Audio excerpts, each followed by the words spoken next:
Cooperative समितियों के अध्यक्षगण, समितियों से आए हुए, उत्तराखंड के कोने कोने से आए हुए सभी कार्यकर्ता भाइयों बहनों, सहकारी समितियों से जुड़े हुए सभी हमारे पदाधिकारीगण, इस कार्यक्रम में उपस्थित हमारे सभी पत्रकार मित्र, छायाकार बंधुओं, मैं सबसे पहले आज इस कार्यक्रम में हमको समय देने के लिए और इस कार्यक्रम का उद्घाटन करने के लिए जो हमारे बीच में आए हैं, हमारे देश के यशस्वी गृह मंत्री, और जिनके बारे में मैं कहना चाहता हूं कि ऐसा बहुत कम होता है, ऐसे उदाहरण हमारे इतिहास में कम है कि जब संगठन के क्षेत्र में भी और प्रशासन के क्षेत्र में भी, दोनों क्षेत्रों में जिन्होंने अद्वितीय काम किया हो, भारत के अंदर एक इतिहास बनाने का काम किया हो,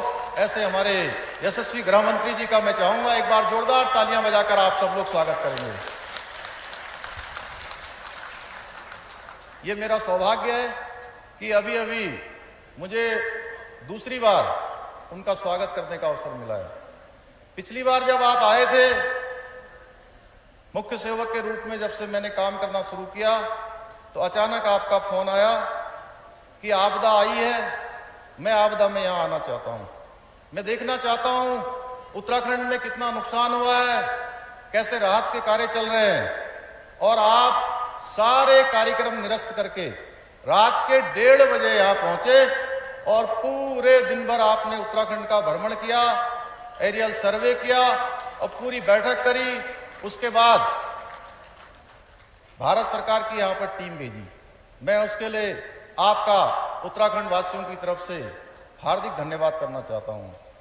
और आपके आने से निश्चित रूप से, आप जब आए, आपके आने से पहले यहां उत्तराखंड के अंदर 3 सेना के हेलीकॉप्टर आपने पहले ही भेज दिए और उन 3 हेलीकॉप्टरों के कारण से हमारे यहां पर 500 से भी ज्यादा लोगों की जान बचाने का काम हुआ।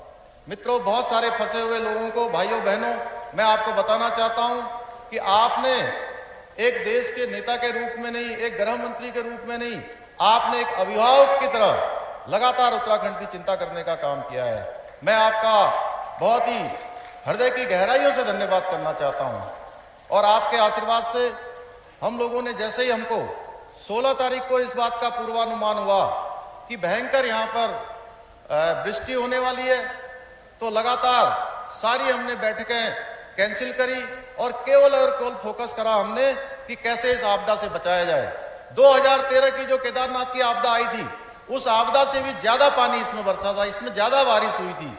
लेकिन मुझे बताते हुए ये खुशी हो रही है कि सरकार ने, सारे आपदा प्रबंधन के अधिकारियों ने आपके आशीर्वाद से लगातार, जैसे ही हमको इस आपदा का अनुमान हुआ, हमने 4 धाम की यात्रा रोक दी और सारे यात्रियों से हमने अनुरोध किया कि आप 1 दिन 2 दिन के लिए यात्रा न करें। और हमारे अनुरोध पर सारे यात्री जो जिस स्थानों पर थे वो उन्हीं स्थानों पर रुक गए। उसका परिणाम ये हुआ कि पूरे उत्तराखंड के अंदर 1.5 लाख यात्री उस दिन यहाँ आए हुए थे, 1.5 लाख श्रद्धालु पर्यटक उत्तराखंड के अंदर आए हुए थे।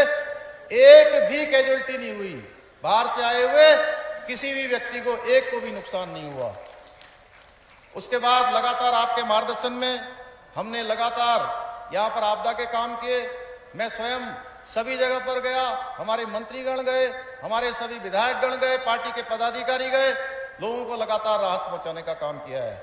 मैं आदरणीय गृह मंत्री जी को बताना चाहता हूं कि हमारे प्रदेश के अंदर अगस्त तक कोरोना की जो वैक्सीनेशन का काम था, वो वैक्सीनेशन का काम भी बहुत धीमी गति से चल रहा था। मैं माननीय प्रधानमंत्री जी का भी धन्यवाद करना चाहता हूं कि अगस्त के माह में मैंने अनुरोध किया था कि आप हमको एक दिन में 2 लाख डोज से ज्यादा दे दीजिए, तो उन्होंने मेरी बात को पूरी तरह से उसको कार्य में परिवर्तित करते हुए हमको जितनी वैक्सीन चाहिए थी उतनी वैक्सीन देने का काम किया। और हमने दिसंबर माह तक का लक्ष्य रखा था कि हम वैक्सीनेशन पूरा करेंगे। ये वैक्सीनेशन का काम हमने अक्टूबर के माह में ही पूरा कर लिया। सभी को पहली डोज 100% यहां पर हो गई है। मैं माननीय गृह मंत्री जी का इसलिए भी धन्यवाद करना चाहता हूं कि ये सैनिक बाहुल्य प्रदेश है। हमारे इस सैनिक बाहुल्य प्रदेश के अंदर न जाने कितने लोगों ने, सैकड़ों लोगों ने, हजारों लोगों ने जिस कश्मीर को बचाने के लिए अपने प्राणों का बलिदान दिया, अपने प्राणों की आहुति दी, उस कश्मीर से आज तक जो काम कोई कर नहीं पाया, धारा 370 हटाने का काम, दो विधान और दो प्रधान जो ये संविधान था उसको हटाने का काम भी आपके नेतृत्व में हुआ है। इस उत्तराखंड की जनता आपका धन्यवाद करना चाहती है। धारा 370 हो, चाहे राम मंदिर का प्रकरण हो, 3 तलाक हो, आपके नेतृत्व में लगातार काम हुए हैं। आपने इस आपदा की घड़ी में भी जो अभिभावक की तरह हमारा साथ दिया है, आपने हवाई सर्वेक्षण किया है, निश्चित रूप से उत्तराखंड वासी आपको कभी भूल नहीं सकते हैं। पिछले 10 दिनों में आपका पुनः यहाँ आगमन हुआ है, उसके लिए हम हृदय की गहराइयों से आपका धन्यवाद करना चाहते हैं। आज घसियारी कल्याण योजना ये ऐसी योजना है जो हमारे पहाड़ की माताओं बहनों के दुख दर्द को समझने वाली ये योजना है, और पूरे हिंदुस्तान के अंदर ये पहला राज्य उत्तराखंड है जहां पर अब आने वाले दिनों में आज से 2 रुपए किलो में चारा मिलेगा। लगातार 75% सब्सिडी सरकार इसके लिए वहन करेगी। निश्चित रूप से मैं सभी विभाग के अधिकारियों का भी धन्यवाद करना चाहता हूं। हमारे यहाँ पर सरकार ने बहुत सारी योजनाएं चलाई हैं, लगातार हमने फैसले लिए हैं। पहले की सरकारों में बड़ी बड़ी बातें होती थी, बड़ी बड़ी घोषणाएं होती थी, हजारों की संख्या में घोषणाएं होती थी। आप सब जानते हैं 2017 से पहले जो सरकार थी, हमारी सरकार में जितनी भी घोषणाएं हुई हैं उन सब के शासनादेश निकले हैं। जिन योजनाओं के शिलान्यास हुए हैं उन योजनाओं के लोकार्पण हुए हैं। मैं आपको बताना चाहता हूं, अभी हमने लगातार बहुत सारे फैसले लिए। हमने नौजवानों के लिए 24,000 जो हमारे यहाँ पर रिक्त पद हैं, 24,000 जो भर्तियां हैं, उन भर्तियों पर पहली कैबिनेट में हमने फैसला किया था 4 जुलाई 2021 को कि ये 24 के 24,000 पदों को हम अपनी भर्ती की प्रक्रिया हम शुरू करेंगे।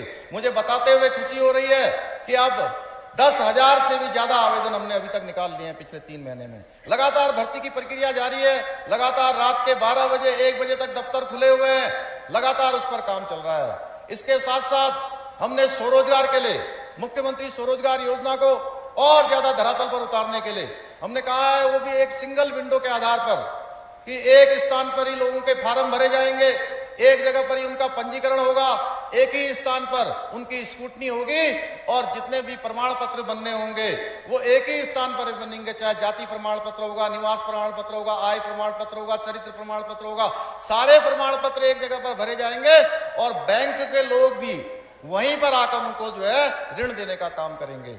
इसी प्रकार से चूंकि ये कार्यक्रम हमारी माताओं बहनों से जुड़ा हुआ है, घसियारी योजना का नाम, घसियारी योजना जिसका नाम रखा गया है, हमने 119 करोड़ रुपए का, चूंकि कोरोना की महामारी के समय में जो हमारी बहनें विभिन्न क्षेत्रों में काम करती हैं, वो कोई बुनकर का काम करती है, कोई मसाला बनाने का काम करती हैं, कोई प्रसाद बनाने का काम करती हैं, अलग अलग स्थानों पर कोई बुनाई सिलाई का काम करती हैं, कोई भेड़ पालन का, बकरी पालन का, अपने आजीविका चलाने का जो काम करती हैं। इस कोरोना महामारी में वो बहनें भी अपने पैरों पर डटकर खड़ी रहे, क्योंकि उनके उत्पाद बने थे, कुछ का रॉ मटेरियल आया था, वो बर्बाद न हो, उनको किसी प्रकार की आर्थिक हानि न हो, उसके लिए हमारी सरकार ने तय किया कि हम उन बहनों को 119 करोड़ रुपए का पैकेज देंगे। जबकि सरकार भी इस समय परेशानी में है, लेकिन उसके बाद भी हमने कहा हम इन बहनों के सहयोगी के रूप में, उनके साझीदार के रूप में उनका सहयोग करेंगे और 5 लाख रुपए तक का ऋण बिना ब्याज देने की हमने व्यवस्था करी है। अगले 6 महीने तक उनके सारे ऋण माफ किए हैं। इसी प्रकार से 4 धाम यात्रा जो हमारी प्रभावित रही, 4 धाम यात्रा के कारण से बहुत सारे लोगों का रोजगार चलता है, बहुत सारे लोगों का व्यापार चलता है, उनकी जो यात्रा चलती है उससे पूरे साल भर का काम चलता है, उनके भी आजीविका पर बुरी तरह से प्रभाव पड़ा। उसके लिए भी हमने 200 करोड़ रुपए का एक पैकेज दिया और 200 करोड़ का पैकेज देने के लिए लगातार डीबीटी के माध्यम से अगले 6 महीने तक सबके खातों में पैसा आना शुरू हो गया है। मैं सभी का इसलिए धन्यवाद करना चाहता हूं कि वो सारे लोग भी आकर सरकार का बार बार धन्यवाद करने आ रहे हैं। इसी प्रकार से स्वास्थ्य के क्षेत्र में भी हमने जो हमारे नीचे से लेकर एएनएम से आशा है, हमारे हेल्थ वर्कर हैं, फार्मासिस्ट हैं, डॉक्टर हैं, उन सभी के लिए भी हमने 200 करोड़ रुपए का पैकेज दिया, उनको भी डीबीटी के माध्यम से उनके खातों में देने का काम हो रहा है। मैं आपको ये बताना चाहता हूं कि समाज के अंतिम छोर में जो खड़े हुए व्यक्तियों तक काम करते हैं, हमारे ग्राम प्रधानगण, उनके लिए हमने घोषणा करी थी कि हम ग्राम प्रधानों को उनका मानदेय बढ़ाने के लिए लगातार उनके प्रतिनिधिमंडल मिलते रहते थे। हमने ग्राम प्रधानों का मानदेय भी 1,500 रुपए से बढ़ाकर 3,500 रुपए कर दिया और केवल एक घोषणा नहीं करी, इसका शासनादेश भी निकल गया है, ये योजना लागू भी हो गई है। इसी प्रकार से एक नौजवानों के लिए, युवाओं के लिए हमने स्वस्थ युवा स्वस्थ उत्तराखंड के नाम से एक योजना चलाई है, उसका भी हम जल्दी से जल्दी शासनादेश निकालने वाले हैं। पूरे प्रदेश के अंदर जो हमारे युवा सेना में जाना चाहते हैं, अर्धसैनिक बलों में जाना चाहते हैं, अपना प्रशिक्षण करना चाहते हैं, उन सभी के लिए अब वहां पर एक जिम, ओपन जिम प्रत्येक ग्राम पंचायत में खोला जाएगा। अभी हमने हमारे जो सरकारी कर्मचारी हैं, उन सरकारी कर्मचारियों के लिए लंबे समय से उनकी मांग थी, उनके लिए हमने गोल्डन कार्ड की जो प्रक्रिया है, उस प्रक्रिया के तहत जितने भी जो है उसकी उसके अंतर आने वाली फॉर्मेलिटीज है, सारी फॉर्मेलिटीज को करते हुए उनके लिए वो योजना बहाल कर दी है।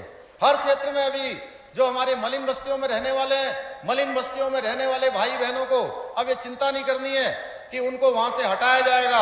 उनके लिए हमारी सरकार ने कैबिनेट में दोबारा से उसको 3 साल के लिए बढ़ाने का काम किया है। नजूल भूमि पर रहने वाले हमारे गरीब भाई बहनों के लिए, उनके लिए भी हमने नजूल में अभी कैबिनेट ने हमने फैसला किया कि हम उनके लिए भी एक्ट लाने वाले हैं। हमारे बिजली कर्मचारियों के लिए हो, चाहे उपनल के 10 साल से ज्यादा सेवा हो गई है, उनको 3,000 रुपए बढ़ाने का हमने निर्णय किया है। मैं आज के अवसर पर हमारी आशा बहनों का भी हमने मानदेय बढ़ाया है। लंबे समय से उनकी मांग थी कि हमारा मानदेय बढ़ाया जाना चाहिए।